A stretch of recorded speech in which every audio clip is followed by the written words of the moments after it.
When Judge Marcus Kane opened the case file on his bench that Tuesday morning, he did not yet know that the man waiting at the defense table had once put his own body between Kane and a bullet meant to end his life. The file said only what files say.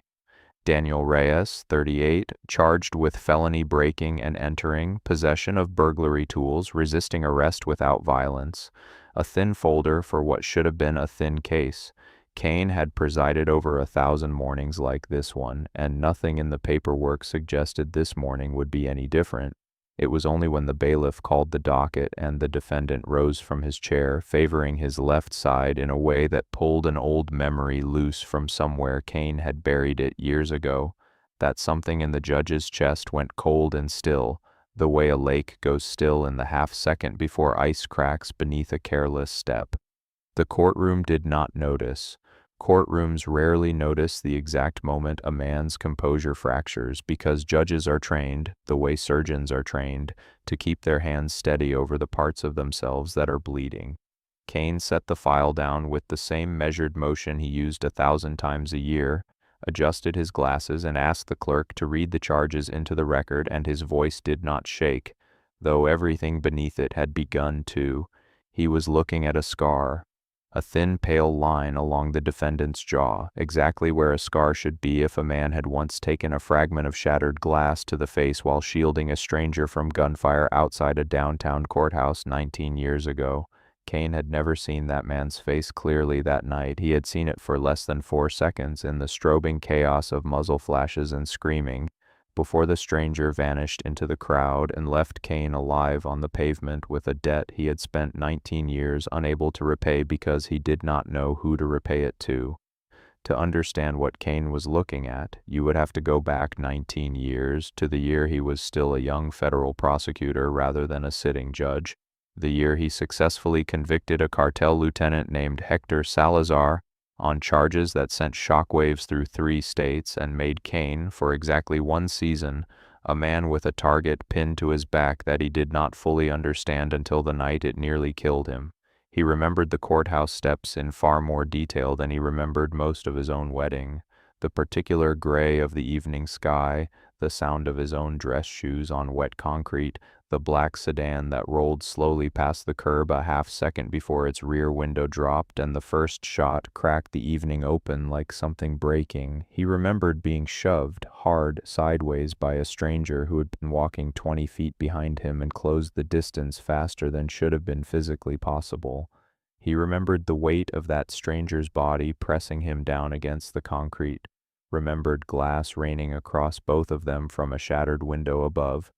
remembered a second shot, a third, and then sirens, and then nothing, because by the time Kane's ears stopped ringing and his vision cleared enough to look up, the man who had thrown himself across a federal prosecutor's body in the middle of an assassination attempt had already disappeared into the scattering crowd, leaving nothing behind but a smear of blood on the pavement that forensics never managed to match to anyone in any database anyone was willing to admit existed.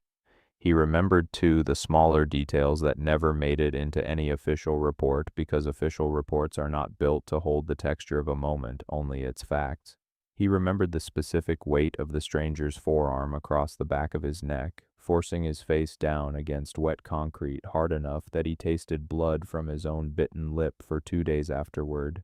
He remembered the stranger's breathing, controlled and even as glass rained down around them both. The breathing of someone who had trained his body to stay calm inside chaos the way other people train their bodies to run or swim. He remembered most of all the single word the stranger had said into his ear in the half-second before disappearing, not a warning, not an instruction, just one word, quiet and almost gentle amid the screaming, "Stay." As though the stranger understood that the most dangerous thing a frightened man can do in the first instant after survival is stand up too soon. For 19 years, that 4-second memory had lived in Kane the way certain memories live in certain people, not as a story he told at dinner parties, but as a low current running beneath everything else, surfacing at odd hours, in the particular quality of light on a rainy evening, in the sound of a car window rolling down too quickly behind him on a quiet street. He had asked federal contacts, favors owed, favors called in over the following decade, and the answer had always come back the same, wrapped in different language depending on who was delivering it. Classified, need to know. Some operations don't have names attached to them for a reason, Marcus, and if you keep pulling that thread, you're going to unravel something that was built to protect people exactly like you. He had eventually stopped asking, not because the debt had stopped mattering to him, but because he had come to understand that some debts are simply carried unresolved for the length of a life, and that carrying them with dignity was its own kind of answer. And now, 19 years later, a man with that exact scar, that exact particular economy of movement, that exact way of standing very still while everyone around him moved, was standing in Kane's own courtroom on a burglary charge that read, on paper, like the most unremarkable case of the week.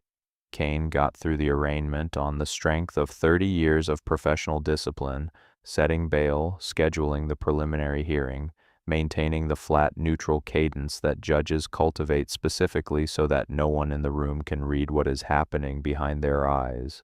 But the moment the courtroom cleared, he sat alone at his bench for 11 minutes, an unusually long silence even for a man known for taking his time,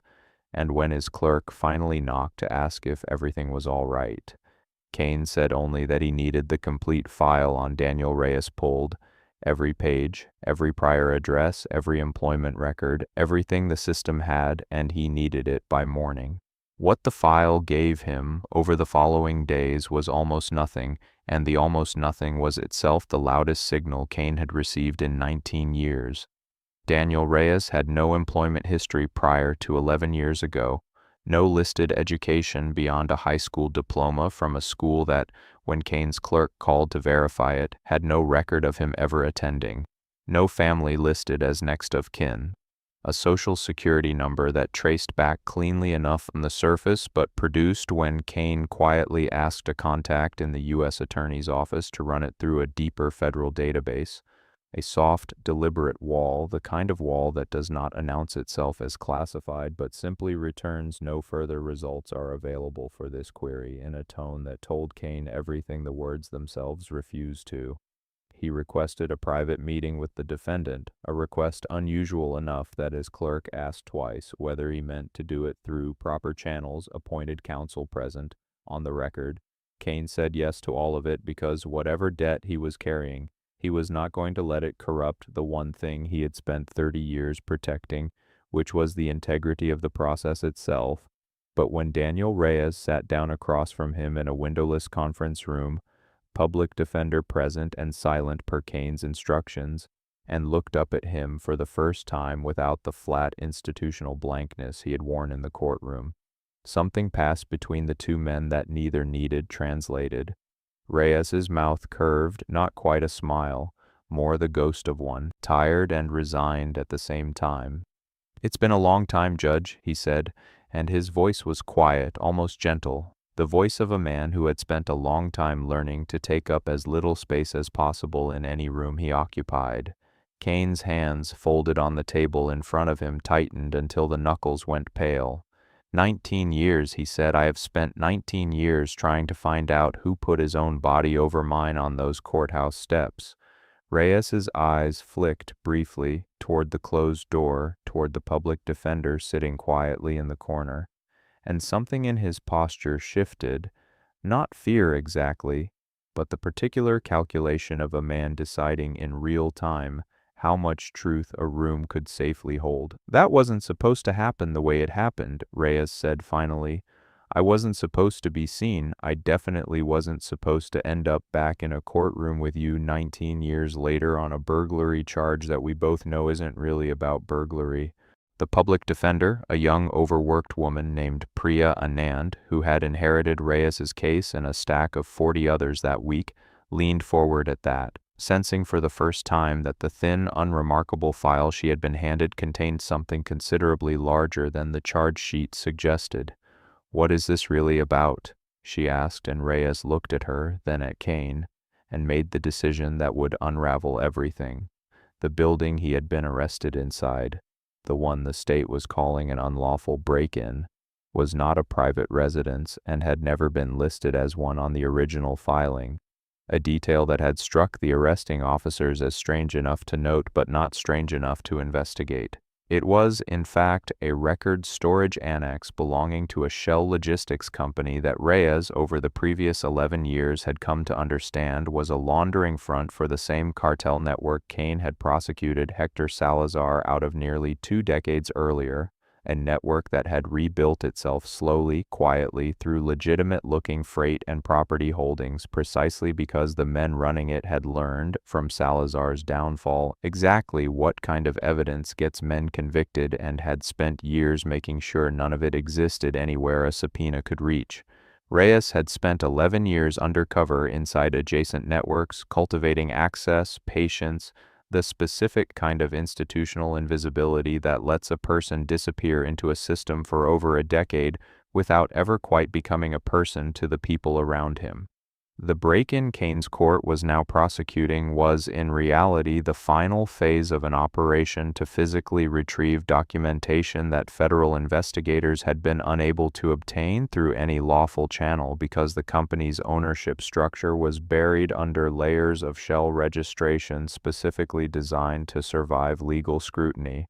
He had been caught, mid-retrieval, by a private security contractor who had no idea what he was actually looking at and had simply done exactly what he was paid to do, and in the chaos of that arrest, with federal handlers unreachable and an operation on the line that had taken years and multiple lives to build, Reyes had made a decision that had defined the rest of his adult life the same way the courthouse steps had defined it 19 years earlier. He said nothing. He gave a false employment history, a manufactured identity thin enough to collapse under real scrutiny, and let himself be processed as an ordinary burglar, because the alternative, blowing his cover in open court, would have collapsed an operation that a dozen other people, informants embedded far deeper and far more exposed than Reyes himself, were depending on to stay invisible for a few more critical weeks.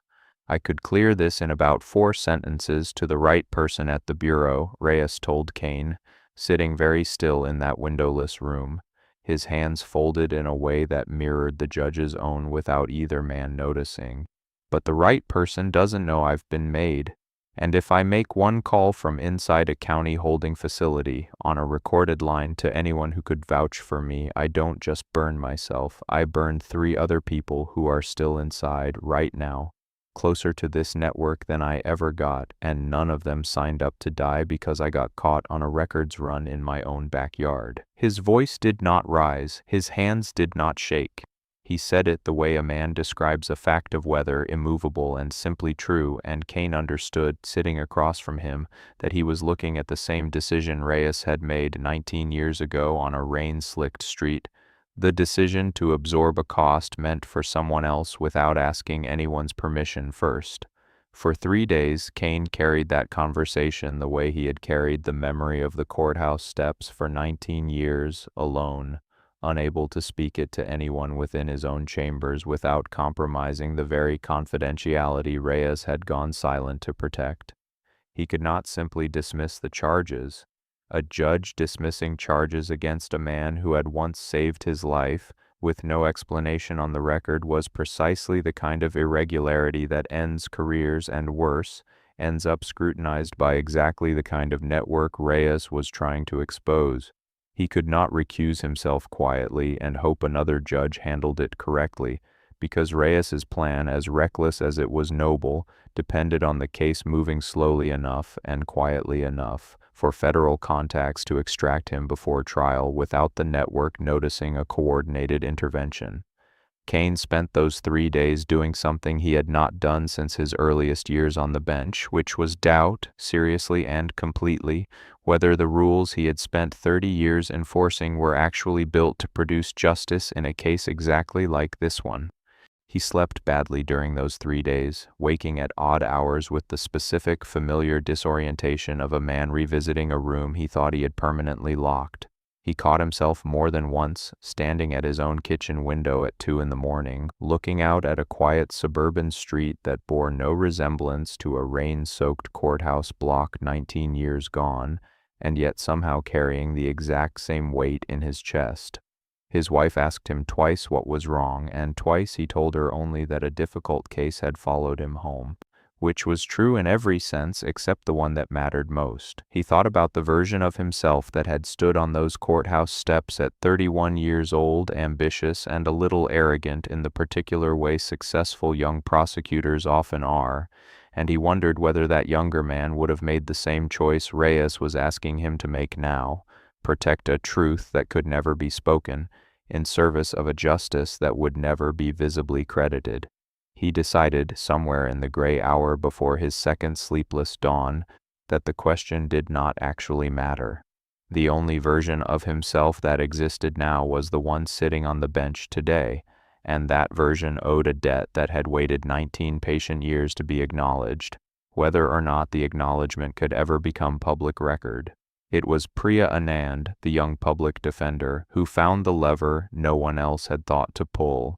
reviewing federal disclosure obligations with the meticulous, slightly obsessive thoroughness of a lawyer who had not yet been worn down by a system designed to grind that thoroughness out of people. She identified a narrow procedural avenue, a sealed in-camera hearing provision rarely invoked, that would allow a defendant to present classified or sensitive information directly and privately to a presiding judge without it entering the public record, specifically in cases where national security or ongoing federal operations were implicated. It was designed for exactly this kind of impossible knot: a defendant who could prove his innocence only by revealing something more dangerous than the charge against him, and in 11 years of undercover work no one, including Reyes himself, had thought to check whether such a provision even still existed on the books. The courtroom felt different when it was empty, Kane would think later, stripped of its usual audience and its usual weight of public consequence. The overhead lights hummed the same way they always hummed, but without the shuffle of spectators, the creak of the gallery benches, the low murmur that normally filled the room like static. The silence took on a different quality entirely, closer to the silence of a confession booth than a hall of public justice. Reyes sat at the defense table in the same posture he had held at his arraignment, spine straight, hands folded, but something in his shoulders had loosened slightly. The specific relief of a man finally permitted to stop performing a smaller version of the truth. Priya sat beside him with a legal pad she barely glanced at, too aware of the gravity of what she was about to witness to pretend she needed notes. The federal liaison, a compact, unreadable woman introduced only by a first name that Kane suspected was not entirely her own, took her seat at the evidence table and opened a slim folder with the practiced efficiency of someone who had delivered testimony like this more times than her calm exterior let on. The sealed hearing took place on that Thursday afternoon in a courtroom cleared of everyone but Kane, Reyes, Priya, and that federal liaison, summoned under strict protocol to verify what could and could not be disclosed. Kane sat on his own bench and listened, for the first time in 19 years, to the full weight of what a single silent stranger had cost himself on a rain-slicked street outside a courthouse. A career built entirely in shadow, a decade and a half without a stable name, relationships that could never be allowed to deepen past a certain careful distance, a body that had absorbed injury after injury in service of operations the public would never know existed and could never be thanked for.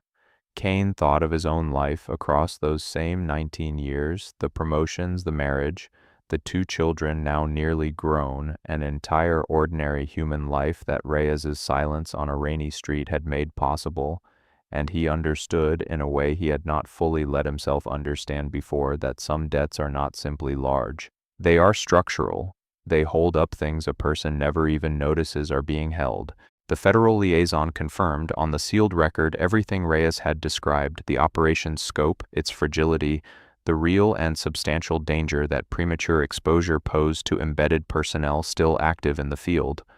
Kane, working within the narrow procedural space that provision allowed him, dismissed the charges against Daniel Reyes that same afternoon, citing insufficient evidence to sustain prosecution, a technically true and entirely unremarkable sentence that would appear in the public docket exactly like 1,000 other quiet dismissals and would tell no one outside that sealed room what it had actually cost and repaid to produce. Kane signed the dismissal order himself in his own hand in the quiet minutes after the sealed hearing closed, and found that his signature looked on the page exactly like every other signature he had produced across 30 years on the bench: ordinary, practiced, betraying nothing of what it had actually cost to write. He sat alone afterward for a long while, longer than he had sat alone after the arraignment days earlier, but the silence this time held a different texture entirely, not the cold, unsettled silence of a man staring at an unresolved debt, but something closer to the particular stillness that follows the setting of a bone that has been broken and misaligned for a very long time. What happened next unfolded over the following months, slower and far less cinematic than either man might once have imagined a story like this ending, because real justice, the kind that actually holds, is almost always slower than the version people picture. The operation Reyes had risked everything to protect concluded 8 weeks later with a coordinated federal action that dismantled the Shell network's logistics arm entirely, indictments reaching considerably higher into the organization than Kane's original prosecution of Salazar ever had, built in no small part on documentation retrieved quietly and legally this time from the very records annex where Reyes had once been arrested, pretending to be nothing more than an ordinary thief. The 3 embedded contacts Reyes had refused to expose were extracted safely in the weeks that followed, their own long, invisible work finally permitted to surface into something the public would eventually read about in careful, redacted news coverage that never once mentioned a judge, a courthouse, or a debt 19 years in the making. Kane and Reyes met one more time after that, not in a courtroom, not in a windowless conference room, but at a diner on the edge of the city where neither man was likely to be recognized, the kind of quiet, unremarkable place where 2 people can sit across from each other without an entire justice system listening in. Kane had spent 19 years wanting to say thank you to a face he had seen for 4 seconds in the middle of gunfire, and now that the moment had finally arrived, he found the words smaller and more inadequate than he had imagined they would be. Reyes waved them off before Kane could finish the sentence, the same tired half-smile from the conference room returning to his face. "You already paid it back," he said. "You just didn't know when you were doing it. Every fair ruling you've handed down for 19 years, every time you didn't take the easy shortcut on the bench, that's the debt getting paid, whether either of us was keeping score or not." It was not the kind of statement that resolves cleanly into a single sentence for a headline, and Kane, driving home that evening past the same stretch of downtown pavement where a stranger had once thrown himself across a prosecutor's body without waiting to be asked, found himself thinking less about debts repaid than about the strange, quiet architecture of a justice system that depends, in the end, on people willing to disappear into it without credit, without thanks, without even the certainty that anyone will ever know what they gave up. Reyes returned to work. Neither man discussed in detail the particular invisible work of a life built to protect other people's ordinary mornings, and Kane returned to his bench, carrying for the first time in 19 years, not an unpaid debt, but something closer to a quiet, permanent gratitude, the kind that does not need to be spoken aloud to remain true. Before Reyes left the diner that evening, he paused at the door for a moment, one hand resting on the frame, and looked back at Kane still seated at the booth. There was something almost boyish in the gesture, a flicker of the person he might have become in some other life that had never asked 11 invisible years of him. "You know what the strange part is," he said. "In 19 years you're the only person who ever went looking for me. Everyone else I've pulled out of the water just walked away and lived their lives, which is exactly what they were supposed to do. You're the only one who spent 2 decades trying to find out who to thank." Kane did not have an answer ready for that, and Reyes did not seem to expect one. He simply nodded once, the way men do when a conversation has reached the only honest ending it was ever going to reach, and walked out into the ordinary evening traffic of a city that would never know what had just been settled between 2 of its more anonymous residents, Years later, when younger clerks in Kane's chambers would occasionally ask him, half joking, whether in 3 decades on the bench he had ever seen a case that actually changed how he understood the law itself, he would pause longer than the question seemed to warrant and then say only that the law was never really about the paperwork, that somewhere underneath every docket number was a human decision made in a rain-soaked, terrifying second by someone willing to absorb a cost that was never rightfully theirs to carry, and that if you were fortunate, if you paid close enough attention, you sometimes got the rare privilege of recognizing that decision when it finally, quietly, walked back into your courtroom to collect nothing but the simple, unglamorous justice it had always been owed. Justice is sometimes written not in the headlines but in the silence of those who remain invisible on a stormy night. If you enjoyed this unforgettable story of conscience and justice spanning 19 years between Kane and Reyes, don't forget to hit the like button and subscribe to our channel for more deep cinematic stories like this. If you were in Kane's shoes, would you have risked everything to settle this debt of conscience? I'm looking forward to reading your thoughts in the comments.